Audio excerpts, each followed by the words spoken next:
Welcome to Emily Academy, Hyderabad. This is Dr. Moses. Dear friends, గతంలో ఎడ్యుకేషన్లో ఈ bit అడగడం జరిగింది. బ్రిటిష్ పాలనా కాలంలో భారతీయ విద్యపై అనేక కమిటీలను ఏర్పరిచారు, నివేదికలను రూపొందించారు. అలా ఏర్పాటు చేసిన వాటిలో కొన్నిటిని క్రింద ఇవ్వడం జరిగింది. వీటిని కాలక్రమానుగత శ్రేణిలో క్రింద నుండి పైకి, అంటే గతము నుండి వర్తమానం దిశగా అమర్చిన దానిని గుర్తించండి. ఎప్పుడైనా డిఎస్సి ద్వారా టీచర్ జాబ్ సాధించాలనుకుంటే, హెచ్డబ్ల్యూఓ జాబ్ సాధించాలనుకుంటే, డిప్యూటీఓ జాబ్ సాధించాలనుకుంటే సులభమైన ప్రశ్నల ద్వారా ఉద్యోగం రాదు. ఇటువంటి కష్టమైన ప్రశ్నలు, అవగాహన పరీక్షించేటువంటి ప్రశ్నలు, మరి అనుప్రయుక్త ప్రశ్నలు, అప్లికేషన్ బేస్డ్ క్వశ్చన్సే మరి ఉద్యోగాన్ని డిసైడ్ చేస్తాయి.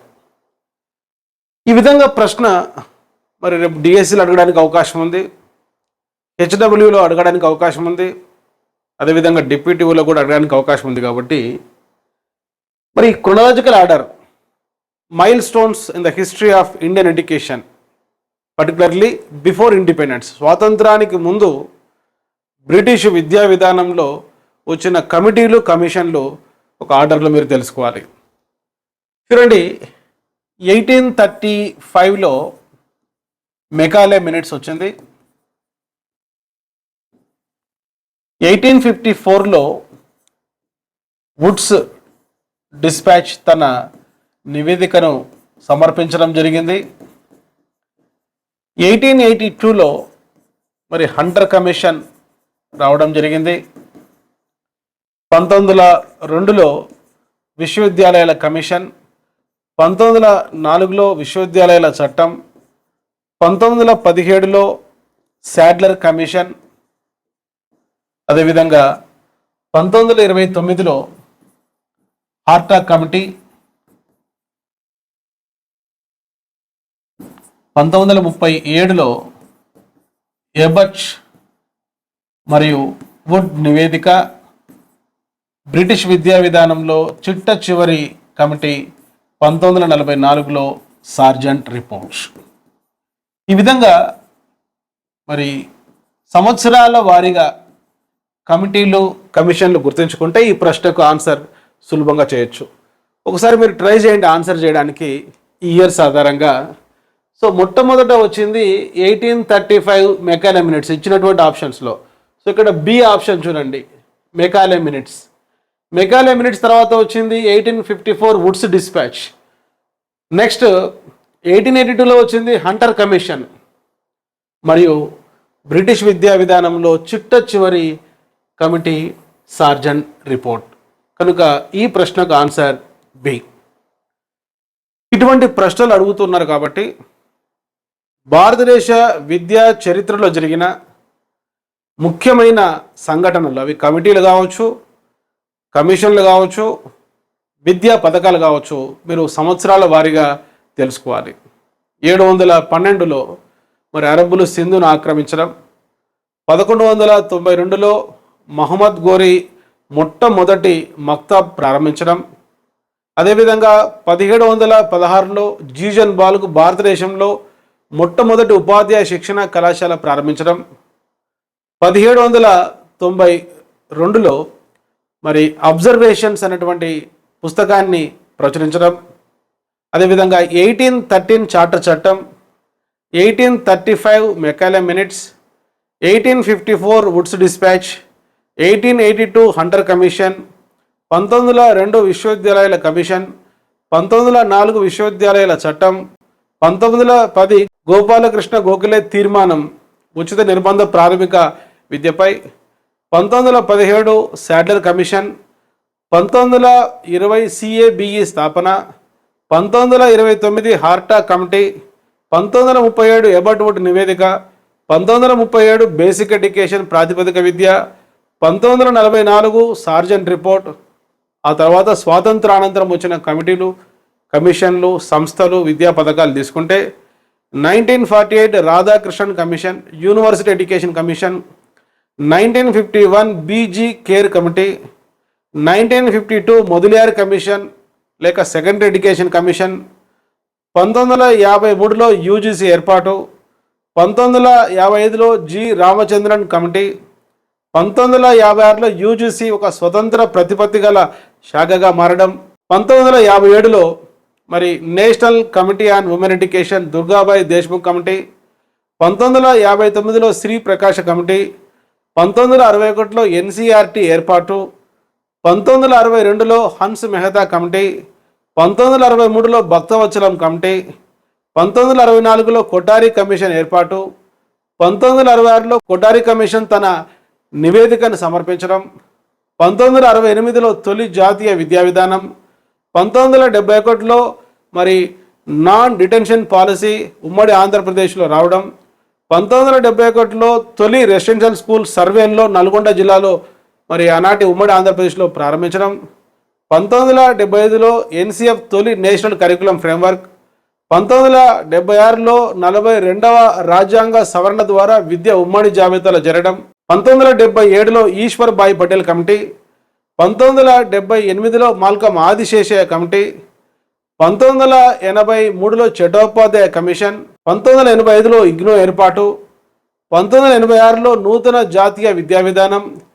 1988లో నేషనల్ లిటరసీ మిషన్ ఏర్పాటు కావడం. 1990లో ఆచార్య రామమూర్తి కమిటీ. 1992లో ఎన్ జనార్దన్ రెడ్డి కమిటీ. 1993లో యశ్పాల్ కమిటీ. 1994లో national assessment and accreditation council Bengaluru కేంద్రంగా ఏర్పాటు కావడం. 2001లో సర్వశిక్ష అభియాన్. 2002లో మరి 86వ రాజ్యాంగ సవరణ ద్వారా మరి ఉచిత నిర్బంధ ప్రాథమిక విద్యను 21A ఆర్టికల్ కింద చేర్చడం. 2003లో national programme for education of girls at elementary level. 2004లో కస్తూర్బా గాంధీ బాలికా విద్యాలయాలు ఏర్పాటు కావడం. 2005లో 4వ నేషనల్ కరికులం ఫ్రేమ్వర్క్ను ఎన్సీఆర్టీ ఏర్పాటు చేయడం. 2008లో మోడల్ స్కూల్స్ ఏర్పాటు కావడం. 2009లో ఆర్ఎంఎస్ఏ రాష్ట్రీయ మాధ్యమిక శిక్ష అభియాన్. 2010లో code of ethics for teachers.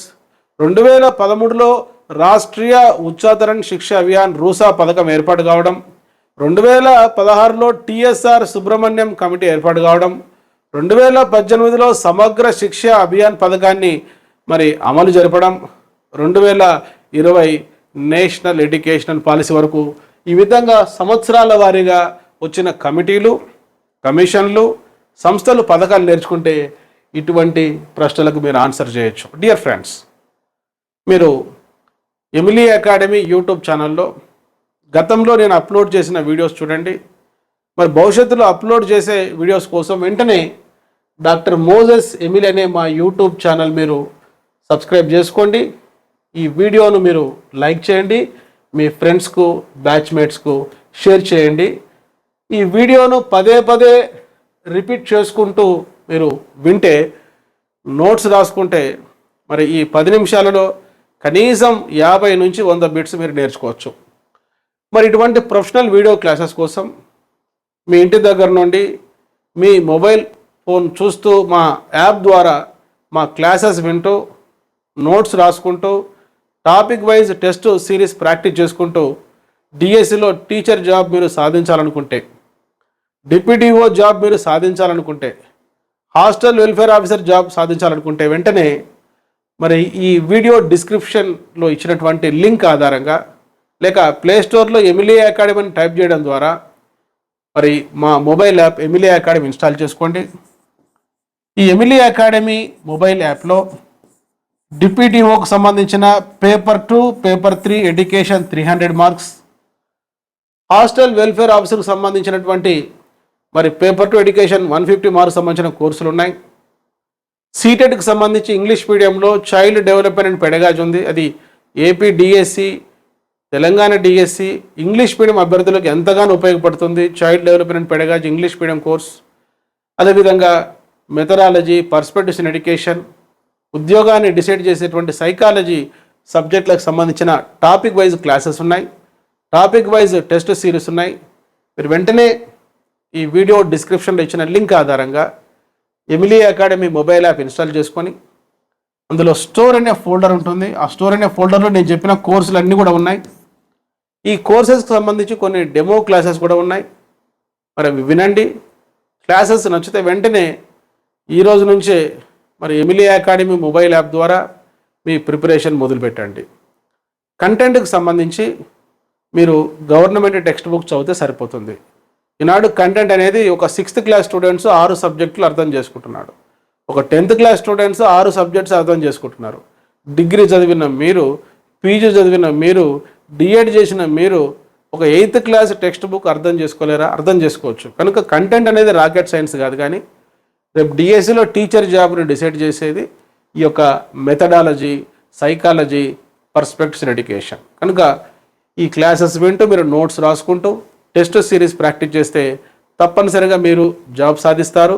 మీరు జాబ్ సాధించాలని ఆశిస్తూ I wish you all the best.